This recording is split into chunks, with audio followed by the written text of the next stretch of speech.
Ever sit down to work on something creative and just feel totally stuck? Like your brain hit a wall? The problem might not be you. It might be your room. Today, I'll show you how to design a space that actually sparks ideas and keeps them flowing. Hey everyone, welcome back to Organise, the space where architecture meets mindset. Today, we're diving into something super practical.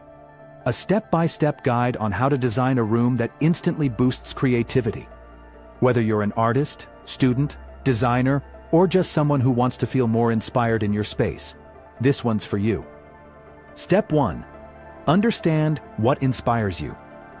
Before we even touch the layout or the colors, let's get personal. What actually sparks your creativity?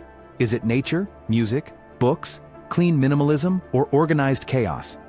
Take 5 minutes. Jot down what inspires you. This will guide every design decision you make. The best creative spaces reflect you. Step 2. Color is a tool, not a trend. Now let's talk color. If you want to feel energized, go for warm tones like oranges, soft reds, or vibrant yellows. For calm, focused creativity, think light blues, greens, and neutrals. You can mix both with accent walls, artwork, or furniture. The key? Don't overdo it. Let color support your work, not distract you from it. Step 3. Natural light and layers of lighting. Lighting is everything. If you can, position your workspace near a window.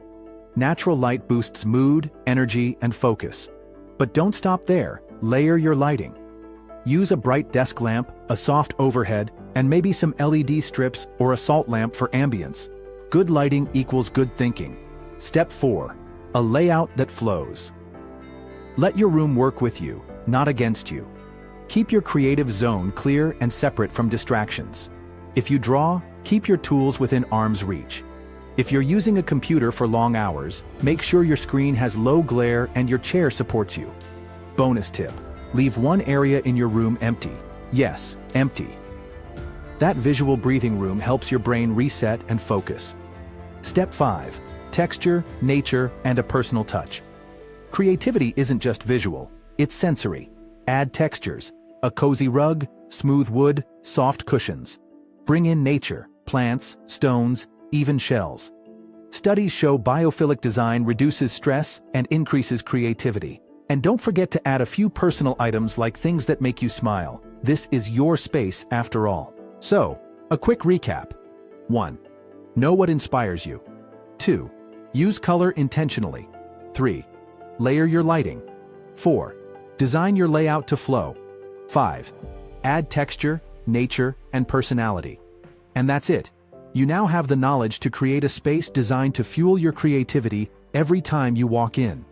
If you found this video helpful, drop a like, subscribe to Organise, and let me know in the comments, what's one change you're making to your creative space this week? And as always, see you guys in the next one.